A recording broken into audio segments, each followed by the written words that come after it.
Olá, boa noite. Homem de 45 anos é morto por tiro em Quebec. Feito do crime. Disque Denúncias Unificado completa 13 anos e quase 1 milhão de ligações. Coleta seletiva ainda não é realidade em Patos de Minas, mas separação do lixo é feita por alguns moradores. Prefeito José Eustáquio Rodrigues continua internado. Há poucos dias das eleições, a gente fala sobre dúvidas que podem surgir. Uma delas, inclusive, sobre as funções de prefeito e vereador e mais. Polícia Militar se reúne para traçar esquema de segurança para o dia do pleito. Cidade da Sorte premia ganhadores da semana. E a gente fala também sobre o enfrentamento à pandemia em Patos de Minas. É a partir de agora, no NTV News.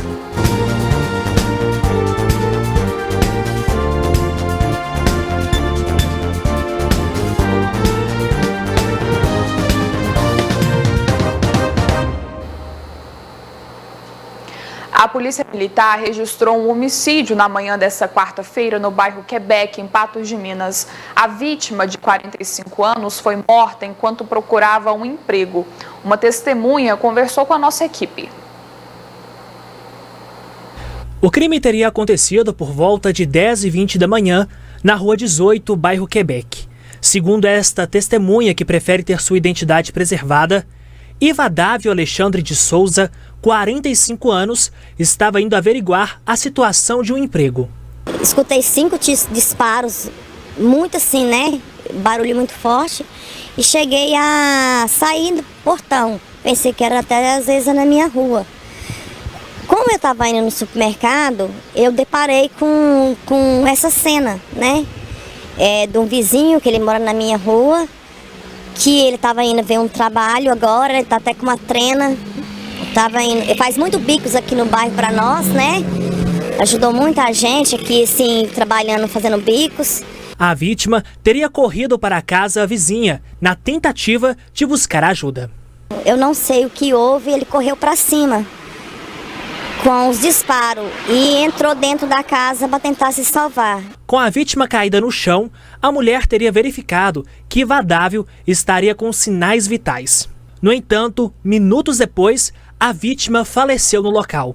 Escutei o coração dele e eu vi que ele estava com alguns sinais vitais. O problema é que eles pediram a ambulância, né, o SAMU, demoraram demais. Eu acho que se tivesse 20, 15 minutos antes, teria às vezes ter salvado a vida dele. A testemunha cobra mais segurança para o bairro Quebec. Infelizmente, nosso bairro está tendo muita violência, muita morte a tiro. Não tem hora, não tem dia, não tem momento, não quer saber se é pai de família, se é mãe de família. Eu até queria, né, estar aqui pedindo o prefeito, o futuro prefeito nosso, que pudesse ver esse lado, né, também, porque ali deixou uma mãe, 3 filhos, né, que precisava dele, né.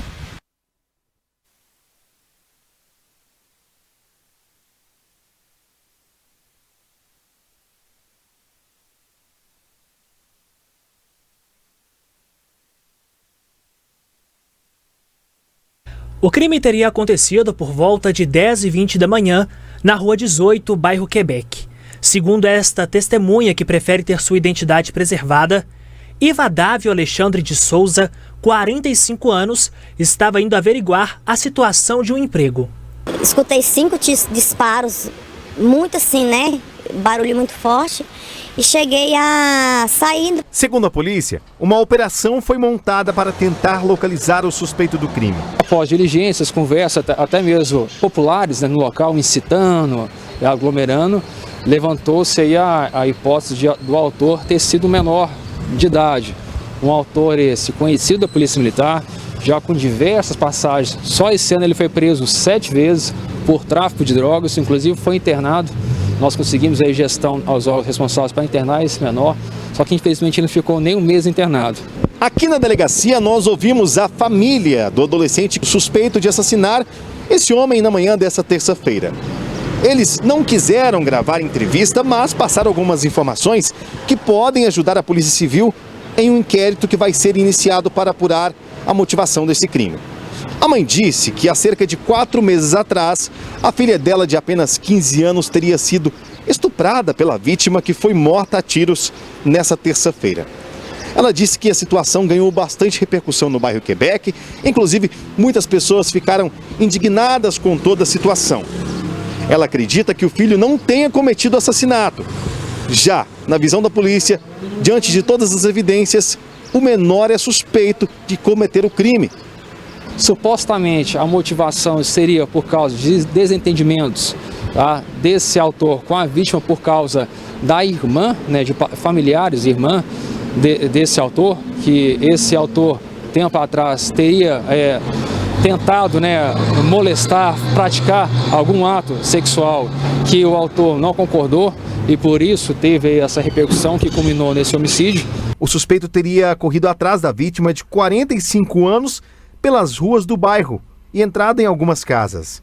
A vítima, acompanhada de uma testemunha, estava sentado nas proximidades da rua 19, no número 40, e em certo momento o autor chegou de vítima, efetuou um disparo.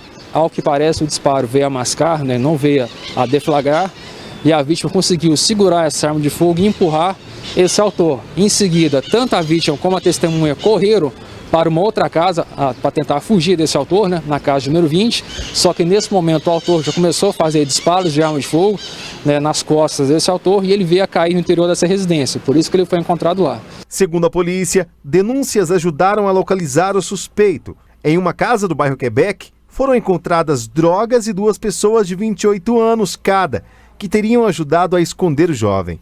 Verificando todas as residências, monitorando, e chegamos aí na residência de número 68, lá na rua 14, e encontramos no interior dessa residência o autor desse homicídio escondido nos fundos desse local, né, onde funciona uma serralheria. Ele estava escondido próximo às ferragens ali, e a partir desse momento fizemos varreduras em todas as residências que foram verificados que ele poderia ter pulado e passado por elas.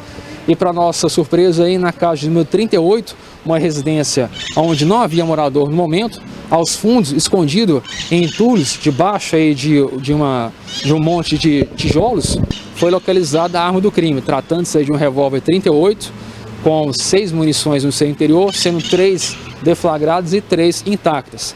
Como ele foi visto na residência situado na rua 15, onde ele foi visto evadindo, fizemos operação nessa residência também, e lá encontramos um casal. Esse casal já tem aí um histórico por tráfico de drogas, e encontramos nessa residência diversos materiais ilícitos também, como munições de calibre 38, na verdade foram 18 munições de calibre 38, encontramos também lá munições de calibre 380, encontramos porções aí de maconha, encontramos porções grandes também de haxixe, né, desidratado, em grande quantidade. Então, esse casal também foi levado aqui para a delegacia, no caso, pelo crime de tráfico de drogas, e também por estar facilitando a fuga desse autor.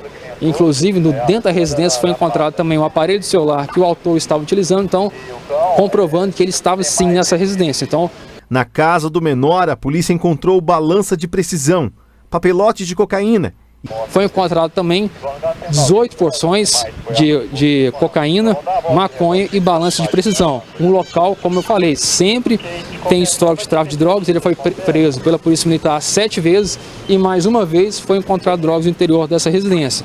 Para a polícia, o adolescente negou o crime. Porém, todas as evidências mostram que ele é o principal suspeito do assassinato. Ele nega a todo momento, mas como as provas são robustas, né? Inclusive temos aí imagens de câmera de segurança nas proximidades que a gente vai averiguar, mas parece-me que também pega parte da ação, não tem como ele negar essa questão da autoria do homicídio, porque já tinha uma motivação anterior, pelo fato da ameaça que ocorreu dele por parte da vítima sobre a questão dos familiares aí do autor, que ele ficou muito contrariado e queria se vingar dessa vítima, e hoje ele concluiu a ameaça dele. O Disque Denúncia completou nesta semana 13 anos de existência. O sistema se tornou uma das principais formas de participação da sociedade no combate à criminalidade. 24 horas por dia, 7 dias por semana.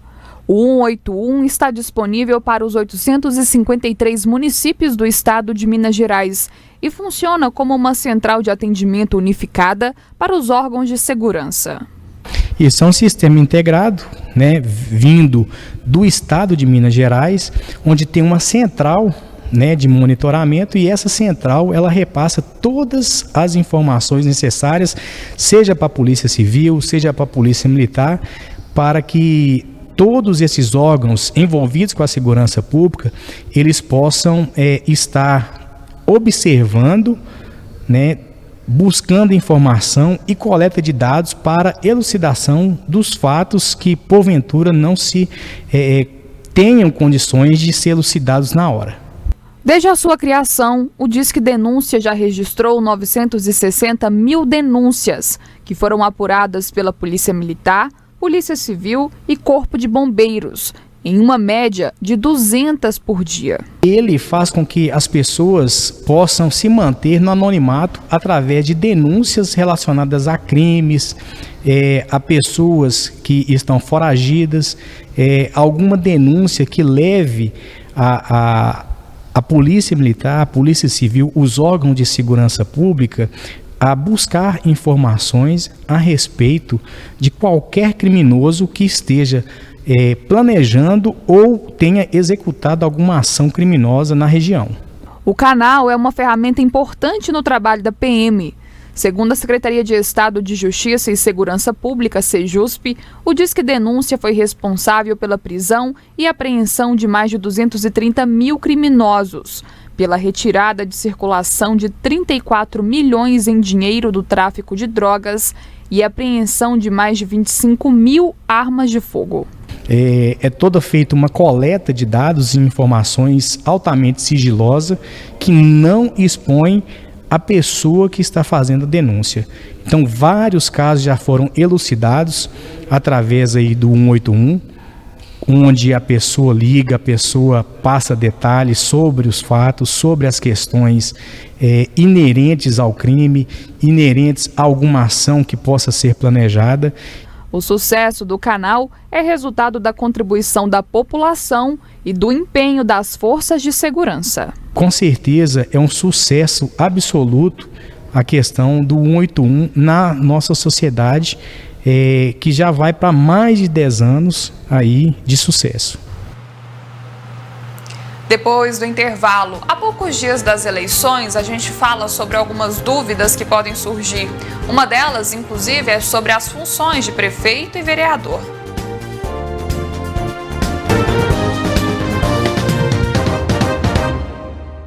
No próximo domingo, milhares de pessoas vão às urnas em todo o país para escolher seus representantes municipais. Com a proximidade da data, começam a surgir dúvidas sobre horários, locais de votação e quais as mudanças para esse ano. Próximo às eleições, surgem as dúvidas sobre os locais de votação, horários e até como e onde justificar o voto. Em Patos de Minas, este ano, 3 locais sofreram alteração. Quem votava no Colégio Tiradentes passa a votar no Coração Materno, na Avenida Paranaíba. Quem votava no Cristável, este ano votará no Semei Pinóquio, na Rua Minas Gerais. E quem votava na Escola Normal, devido às reformas, votará no Cespasa. Os demais locais permanecem como estão, e para saber quais são eles, existem alguns canais da Justiça Eleitoral em que se podem ser verificadas essas informações. Primeiramente, a legislação nos obriga a colocar uma relação dos locais de votação em todas as sessões. A pessoa comparecer numa sessão eleitoral, tendo em mão seu título de eleitor, ela pode, por essa relação que a gente manda, localizar, né, qual é o seu local de votação.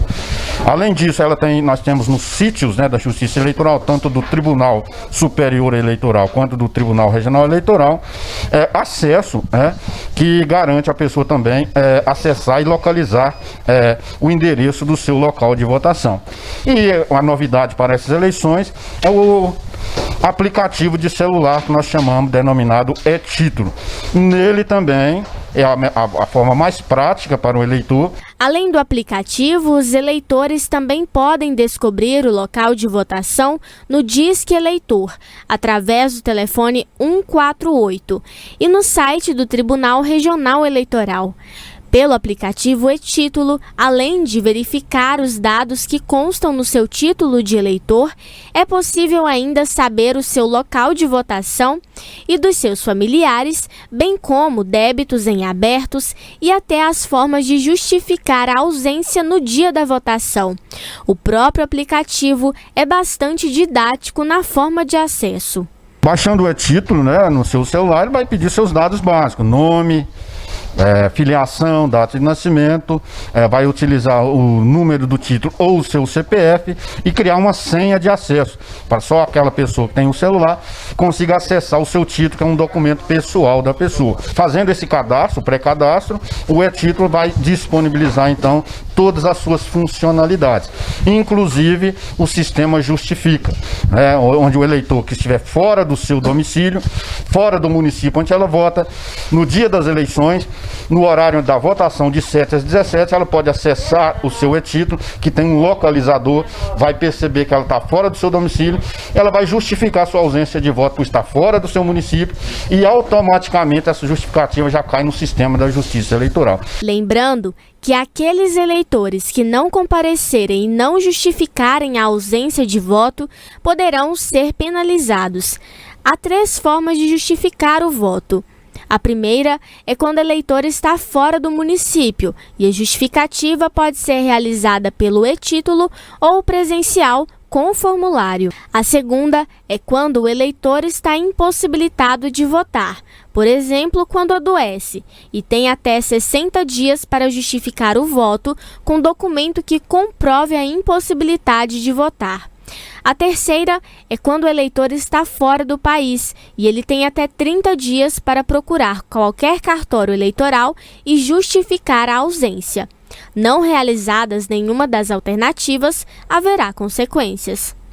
Essa pessoa não estará quite com a Justiça Eleitoral, isso vai inviabilizar ela tirar o seu passaporte, conseguir algum empréstimo, né, algum financiamento em instituições financeiras públicas, né, não vai conseguir matricular instituições de ensino público, enfim, existem algumas consequências. Além de incertezas sobre o dia do pleito, dúvidas podem surgir sobre cargos a serem ocupados pelos políticos. Sobre esse assunto, é importante estar bem informado para depois da eleição saber exatamente de quem cobrar. A pergunta é bem simples e pode parecer bem óbvia e fácil de responder. Sabe qual a diferença entre o vereador e o prefeito, a função de cada um? Eu acredito que o prefeito ele tem algumas funções a mais que o vereador, né? O vereador é limitado até uma certa ocasião ali que o prefeito ele toma as decisões. O vereador é aquele que fiscaliza, né? E o prefeito é aquele que dá ordem na cidade. O prefeito é aquela parte da administração, né? E o vereador vai atrás dos benefícios que o cidadão, né? Quer colocar, é uma empresa, né? E ele vai correndo atrás disso aí. Bom, até que o pessoal nas ruas não respondeu tão errado. É mais ou menos isso. Só que nós temos 3 poderes: o legislativo, o executivo e o judiciário. Como eles se dialogam e tomam decisões entre si. Segundo esse advogado e especialista em direito público, independente do grau de hierarquia, os poderes devem se respeitar mantendo a harmonia. Nós temos a Constituição Federal que estabelece que nós temos 3 poderes independentes e harmônicos entre si. Quais sejam? O poder executivo, que cabe administrar a coisa pública, o poder legislativo, que cabe criar as leis, e o poder judiciário, que tem por função primordial julgar os conflitos de interesse, resolver os conflitos de interesse. E, efetivamente, que esses poderes têm que atuar como freios e contrapesos.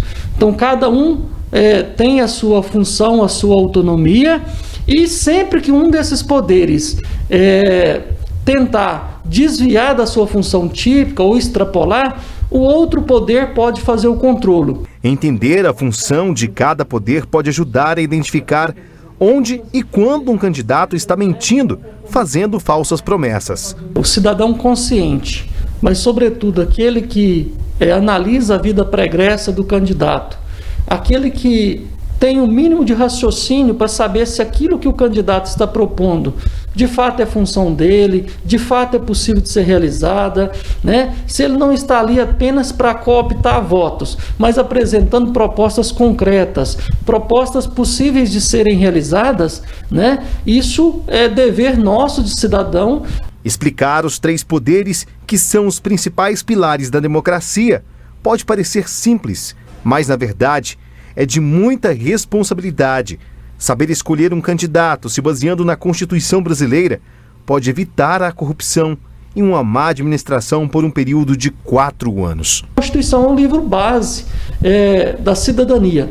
Então todo cidadão deveria conhecer basicamente o que está na Constituição, para prestar atenção nas promessas, no perfil do candidato, para que nós possamos, lá no dia 15, né, no próximo domingo, eleger aqueles que estão mais preparados para seguir os destinos do nosso município, tanto na função de chefe do executivo, né, e vice-prefeito, quanto também aqueles que comporão a Câmara de Vereadores e que serão os responsáveis por definir as políticas públicas, a forma de executar e distribuir o orçamento e, sobretudo, né, aquelas políticas que vão melhorar a vida das pessoas no geral. Depois do intervalo, Cidade da Sorte premia os ganhadores da semana e Polícia Militar se reúne para traçar esquema de segurança para o dia do pleito.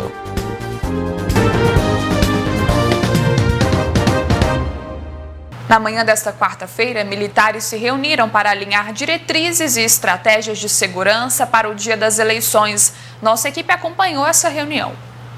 Ao todo, serão 32 oficiais que estarão no comando do policiamento das eleições. Nós temos aí o Poder Judiciário, através aí do Dr. Hamilton, do Dr. Tenório, através do Dr. Paulo Delicoli, através do Dr. Hamilton Promotor. Então, nós temos essa ligação, além do cartório eleitoral e além da delegacia regional, o chefe de departamento, doutor Luiz Mauro, doutor Felipe, o comandante da região, né, o comandante do batalhão, todos os oficiais presentes, toda a lotação de militares envolvidos aí nesse processo eleitoral. Até sábado, terão como foco a finalização das ações de campanha eleitoral. Já no domingo, a fiscalização será intensa para garantir o direito do cidadão de votar. Efetivamente, nós já demos início, né, durante aí o período pré-campanha eleitoral e até o último dia, ou seja, até a segunda-feira pós-eleições, estaremos aí em condições de prestar um serviço de excelência ao público do estado de Minas Gerais, no tocante a policiamento, no tocante à segurança do usuário, ou seja, da pessoa que irá fazer o uso do seu voto e, além do mais, a segurança pública, que é o nosso alvo principal, ela não vai ser deixada de lado, porque nós temos o efetivo para combater o crime. Quanto aos eleitores que não podem ser presos até 48 horas após o término da votação do primeiro turno, no próximo domingo, existem exceções, como a detenção nos casos de flagrante delito, sentença criminal condenatória por crime sem fiança ou por desrespeito a salvo-conduto. Se eu tenho um crime, esse crime aconteceu em flagrante delito, ele vai ser preso. Nós tivemos aí um roubo, nós tivemos um assassinato, nós tivemos algo nesse sentido, né, de ceifar a vida, de ter algum tipo de delito, ele vai ser conduzido, ele vai ser preso normalmente. Alguns casos específicos, não, eles não serão presos por conta dessa lei. A Polícia Militar estará atenta à conduta dos infratores e daqueles que possivelmente podem cometer algo errado. A Justiça Eleitoral, mais o cartório eleitoral, elas irão desenvolver aí posturas adequadas para delimitar, né, essas ações aí no tocante ao que ser feito se essa pessoa for flagrada em crime de sufrágio universal. Domingo foi dia de Cidade da Sorte. Patenses foram contemplados com prêmios do programa. E olha só, no último domingo, muitos patenses e moradores das cidades mais próximas a Patos de Minas foram contemplados com os prêmios aqui do Cidade da Sorte. No primeiro prêmio, uma TV 43 polegadas. E olha só os sortudos por aqui. O Diogo Júnior Avelino e o Tiago, que está sendo representado aqui pela esposa, a Cléa. Foi só aquela alegria, só aquela festa, para esse Cidade da Sorte, né? A gente sempre comprando, sempre acreditando que um dia a sorte vem. Você pode comprar, que eu compro toda semana e a sorte veio, agora está aqui. Tem que comprar e acreditar. Vai continuar adquirindo? Lógico, agora mais ainda, né? E no segundo prêmio, um notebook. O sortudo já está por aqui. Olha só, o seu Gilson Alves Faria. É bom, né? É uma sensação boa de ganhar, né? É comprar e acreditar, né? E no terceiro prêmio, uma lavadora. Olha a sortuda aqui do meu lado. É a Eleusa Maria da Silva Luiz. É comprar e acreditar. Eu compro com o intuito, né, de ajudar a Casa da Acolhida, mas contando também com a minha sorte de ganhar o prêmio. E dessa vez veio e eu estou muito feliz. Uma moto Honda CG Start no quarto prêmio. Para 2 ganhadores, olha só, o Valdir Vieira da Silva e a Belcholina Maria Silva. Feliz, tranquilo, né? Graças a Deus, fiquei satisfeito. Pode confiar e comprar, e é certeza ganha. Eu já fiquei na boa muitas vezes, e dessa vez eu acertei. E além dos 4 prêmios, teve 10 giros da sorte. Olha só quem ganhou. A Jéssica Alves Dias, que adquiriu no Salão Scarlike, a Denise de Fátima Rodrigues, que adquiriu na Panificadora Planalto, o Thales Yuri Lima Souza, que comprou no Sacolão Trombetas, o Edivaldo Lima, que adquiriu da Tuca, a Patrícia Michele Rosa de Oliveira, que adquiriu no Salão Scarlike, e Dail Tavares da Câmara, que também adquiriu no Salão Scarlike, o Alisson Eustáquio Aparecido de Oliveira, que comprou da Doces Delícias, o José Rodrigues Salles, que comprou da Maria José, a Carla Cristina Marques, que adquiriu do Gilson no Quebec, e a Érica Aparecida Ferreira Rosa, que adquiriu o bilhete da sorte com o José Divino. E no domingo, dia 22, você vai concorrer no primeiro prêmio, uma TV 32 polegadas. No segundo prêmio, um smartphone. No terceiro, um fogão mais um exaustor. No quarto prêmio, uma moto Honda Pop mais 100 litros de gasolina. E no giro da sorte, você concorre a 10 panelas elétricas. Isso tudo por apenas R$ 5,00. O Cidade da Sorte é domingo, dia 22, às 11 horas da manhã, no Facebook, @Cidade da Sorte, no YouTube, Cidade da Sorte e ainda na nossa FM 105,9, domingo, dia 22, às 11 horas da manhã. Nós esperamos por você. A seguir tem análise da notícia. Sobe para 81 o número de óbitos por Covid-19 em Patos de Minas. E macro-região noroeste permanece na onda verde. Estamos de volta com o NTV News desta quarta-feira e agora é a hora do quadro Análise da Notícia, para a gente comentar sobre as principais notícias de Patos de Minas e região.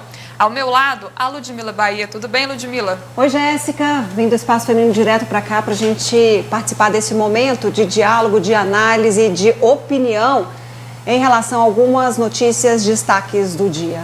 Vamos começar pelo quadro do coronavírus aqui em Patos de Minas. A gente tem umas informações muito importantes aí para colocar na tela. Bom, Ludmila, o que já me chamou a atenção aí logo de cara foi essa questão dos novos óbitos. Infelizmente, mais 2 óbitos foram confirmados aqui em Patos de Minas em relação à Covid-19, né? Pois é, Jéssica, infelizmente, mais 2 vidas perdidas para a Covid-19. Nossos sentimentos aos familiares que perderam aí seus entes para esse vírus. Então, Patos de Minas chega a 81 mortos depois de 5 dias, Jéssica, do último registro de óbito de Covid-19. Registramos, portanto, mais 2 mortes. E outra questão que chama muita atenção, além dos 9 confirmados, ontem também em 24 horas foram 9 novos registros, hoje de novo. E isso mostra que a Covid-19, a curva não tem cedido, pelo contrário, ela se mantém no nível elevado de transmissões diárias. E olha só a questão de casos de pessoas internadas. Temos mais doentes necessitando de acompanhamento médico em hospitais. 15 ao todo, 7 em leitos de UTI, isso só de casos confirmados de Covid. Temos menos, a única coisa positiva desse boletim aí, aliás, tem duas, né? Mais pessoas curadas, é o que a gente espera de toda a pandemia, obviamente, e também menos pessoas em isolamento domiciliar, entretanto, mais doentes em hospitais. Vamos ver como que esses números refletem agora na questão da ocupação hospitalar aqui em Patos de Minas, já que a gente mostrou que mais pessoas estão internadas, então é de se esperar que há um aumento também na ocupação dos leitos, né? Mas esses dados também trazem a ocupação de leitos por pessoas de outras cidades. Como que a gente pode avaliar hoje? Jéssica, em relação a ontem, nós tivemos uma redução. Ontem a gente ficou bem preocupada com o percentual de ocupação, com o crescimento, mas no geral, tivemos uma redução de pessoas internadas. Esse número aí que está no cabeçalho, são computados tanto pessoas confirmadas quanto suspeitos. Então, ontem eram 27, hoje temos 20. Mas com relação ao percentual, aquela confusão que a gente sempre reitera aqui, tivemos um só boletim que não foi confuso, mas continua essa leitura um pouco mais complicada. Porque são relacionadas pessoas vindas de outras cidades. Entretanto, com relação a ontem, tivemos uma redução, visto esse número, essa diminuição no número de internações gerais entre suspeitos e confirmados. E se a gente volta naquele boletim anterior, a gente percebe que os exames até têm saído numa velocidade mais rápida, porque a gente viu que houve um crescimento de ocupação hospitalar entre confirmados ou seja, algumas pessoas aí que estavam nessa tela inicial de suspeitos já saíram da conta Covid. Ludmila, e agora sobre a questão da onda, né, do Plano Minas Consciente? Toda quarta-feira é dia de atualização do Plano Minas Consciente. A gente coloca aí na tela o mapa que foi divulgado na página do plano nesta quarta-feira. Até o final do fechamento aqui, antes da gente vir aqui para apresentar o jornal, a cidade de Patos de Minas ainda não havia sido classificada, né, dentro da programação de ondas, nem as demais cidades do estado, mas o que foi apresentado na página do plano foi um mapa de Minas Gerais e apenas essas duas macro-regiões, a Leste e a Vale do Aço, permaneceram então na onda amarela do plano. E bom, Ludmila, eu me pergunto o seguinte, com a redução, né, de leitos que a gente vai ter nos próximos dias aqui em Patos de Minas, será que há risco de Patos de Minas voltar para a onda amarela do Plano Minas Consciente, já que a demanda total de leitos da cidade vai ser então reduzida? Há risco total, porque esse é um dos parâmetros utilizados pelo governo para determinar o tipo de onda que estamos. Se a gente olha ali só naquela ocupação geral de leitos de UTI, a gente percebe que temos aí mais pessoas internadas. Como é que esse número, como é que essa ocupação se dará nas próximas semanas? Será que teremos redução? Será que com o comportamento que temos flagrado aí, recebido de telespectadores, visto junto a fiscais da prefeitura, muitos ambientes lotados, sem nenhum tipo de cuidado com relação à Covid-19, será que seguimos aí para um momento de queda? Porque se for, beleza, vamos continuar na onda verde, com fechamento de leitos, conforme já sinalizou aí o governo de Minas Gerais. Entretanto, se a gente continuar com mais pessoas, mais internados, mais doentes, são parâmetros utilizados ali, são 7 parâmetros ao todo, e esse é um que vai pesar na conta, que pode ser que a gente não continue. Essa é a 5ª semana que a gente segue aí na onda verde, e talvez seja isso a confusão de muitas pessoas para perceberem, então estamos na onda verde, não precisa de nenhum tipo de cuidado, mas não é assim. Os cuidados devem ser tomados ainda mais para que continuemos na onda verde, para que tenhamos aí menos doentes. Por isso essa parceria da população, da comunidade, junto às autoridades competentes na fiscalização é de extrema importância para que a gente continue numa onda verde, para que tenhamos menos casos, menos doentes e paremos de registrar mortes. Bom, e a gente continua acompanhando na página do Minas Consciente essa atualização sobre as cidades, até porque, né, essa atualização realmente demonstra como que as cidades podem agir, né? Afinal, a cidade está na onda verde, a micro-região, a macro-região, é aí que a gente consegue se orientar melhor, né? E olha que nesses últimos dias, por conta desse apagão de dados, ou de informações de dados, porque o Ministério da Saúde garantiu que os números estão preservados, não houve nenhum tipo de alteração, mas o governo de Minas não tem tido acesso ao sistema do CIVEP Gripe, com isso não consegue atualizar o número de mortes no estado. Estamos assim desde a última sexta-feira e fica difícil às vezes a gente ter um parâmetro de como estamos com relação a mortes. Tem os registros de novos infectados, passou de 2.000 hoje em Minas Gerais para 24 horas.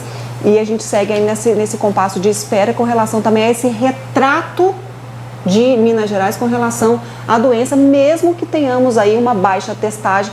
Por esses números dá para a gente ter um indicativo de como está a situação como um todo.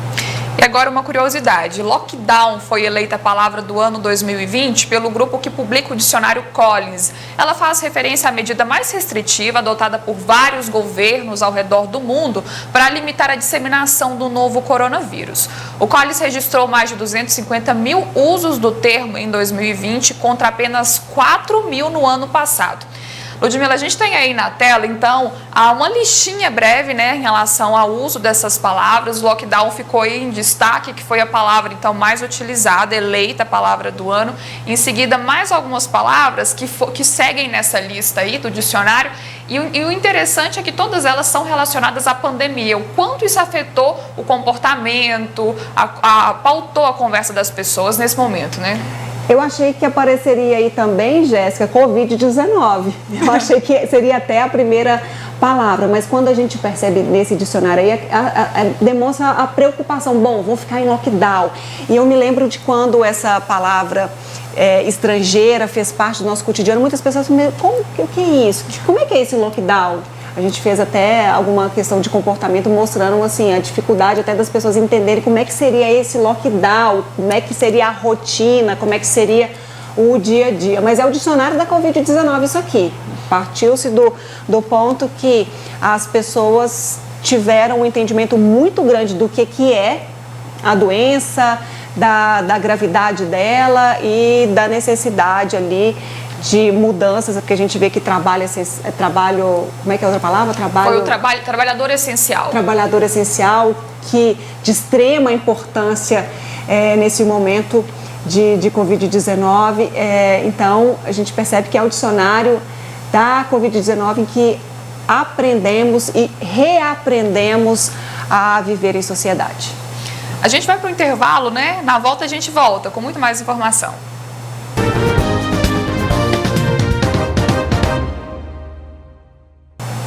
Pois é, como a gente mostrou ontem aqui no NTV News, o prefeito de Patos de Minas voltou a ser internado. A gente fala agora com o Rafael Ribeiro, que traz as informações. Um mês difícil para o chefe do executivo. José Eustáquio foi diagnosticado com trombose no seio venoso cerebral, uma doença conhecida como TVC. A primeira vez que o chefe do executivo procurou ajuda foi no dia 3 deste mês.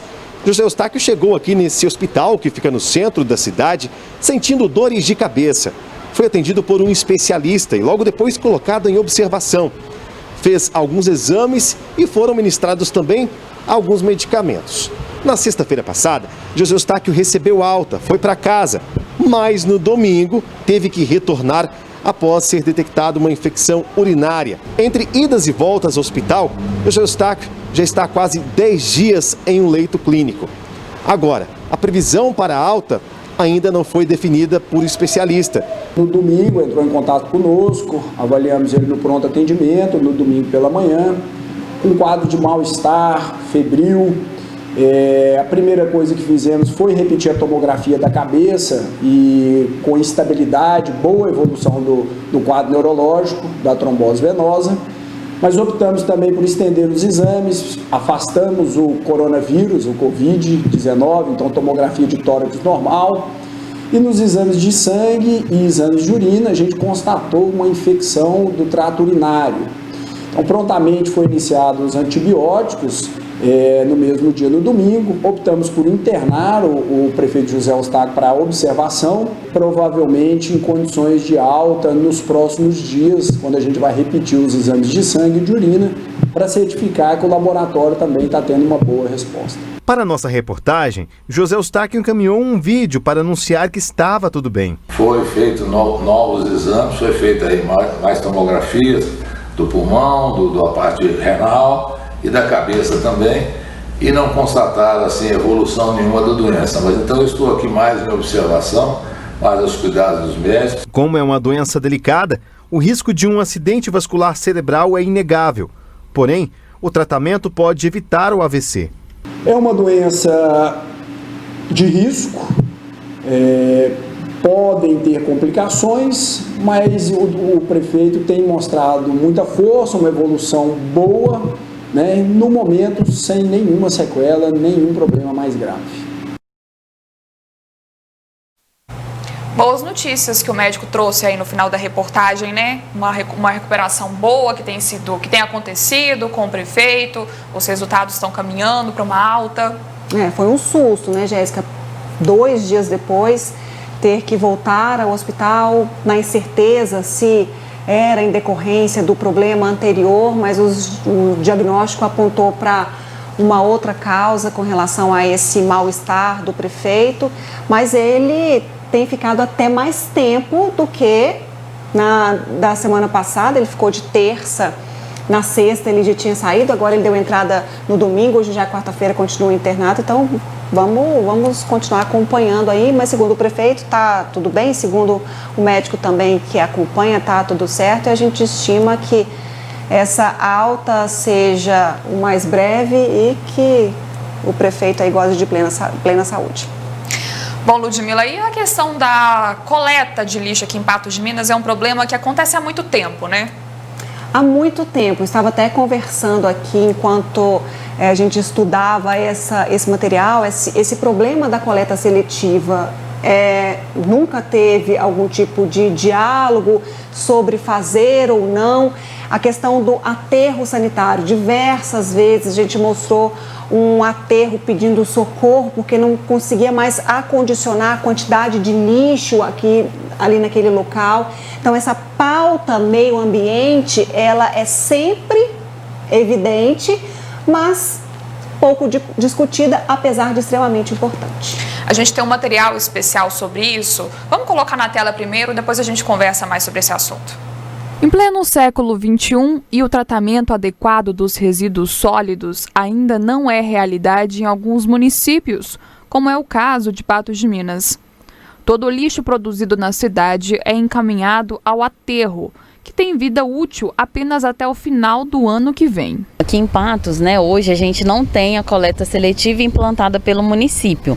Existem alguns pequenos empresários, algumas escolas que fazem essa separação, seletiva e manda para algumas associações particulares, alguns locais particulares que recebem esse resíduo já separado.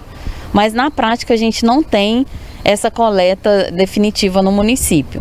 E todo resíduo que é gerado, às vezes ele é até separado, mas na nossa coleta diária ele vai todo para o aterro. A coleta seletiva parece ser o único sonho possível para resolver o problema do lixo urbano.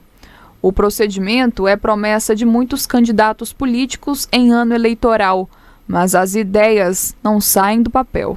Acredito que os próximos gestores devem implantar isso aqui em Patos, A gente tem empresas particulares que estão fazendo essa questão de implantar reciclagem no município, Inclusive até o Walter Soares está com um plano de implantar uma coleta, uma empresa de reciclagem, eu espero que não vá demorar muito.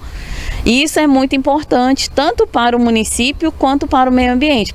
Como as ações não têm partido do poder público, pelo menos a iniciativa de separar os resíduos tem sido feita por algumas pessoas, como é o caso do empresário Rafael Freire. Hoje nós separamos o lixo em 2 lixeiras diferentes, uma para o lixo orgânico e outra para os recicláveis. Os recicláveis, quando colocamos na lixeira, a gente deixa em um canto separado para os catadores de recicláveis pegarem ele, ficar mais fácil na identificação, sem ter que ficar mexendo muito no lixo, e já separam. e o restante do lixo orgânico, a coleta da cidade vem e faz o recolhimento. E mesmo que a cidade não faça a destinação correta dos materiais, levando em conta a composição dos resíduos, o empresário conta que, para coletores, a separação do lixo tem dado certo. Com certeza, porque aqui na porta da loja, como eu já te disse, muitas pessoas que trabalham com recicláveis passa e às vezes fica mexendo muito no lixo, pega uma coisa, um resto de comida, uma coisa que não é necessário para eles, e a gente deixando separado facilita tanto o trabalho deles quanto o nosso também. Um passo de cada vez e pelo menos o assunto tem sido mais debatido. Enquanto não se torne pauta dos gestores, a população pode ir se conscientizando e fazendo sua parte. A gente precisa de separar o lixo seco do lixo molhado. O lixo seco é aquele lixo que não tem nenhum resíduo, plástico, papel, papelão, né? Esse é o considerado lixo seco. Algumas embalagens de vidro, de metal, que você vai utilizar ali a embalagem, vai enxaguar e aí deixa para secar, e ele pode servir como um reciclável até dentro da sua casa, ou pode ser destinado para coleta seletiva. E o lixo orgânico ou lixo molhado é aquele de restos de comida, restos de materiais do banheiro, né, papel higiênico. Esses materiais são considerados o lixo molhado. Então esse realmente ele pode ir para o aterro. Então, Ludmila, a gente vive em um mundo em que pautas sobre meio ambiente, sobre sustentabilidade são essenciais, devem ser discutidas e devem ser implantadas. E essa questão da coleta seletiva, até hoje, em Patos de Minas, nada, né? A gente vê promessa, mas nada sai do papel.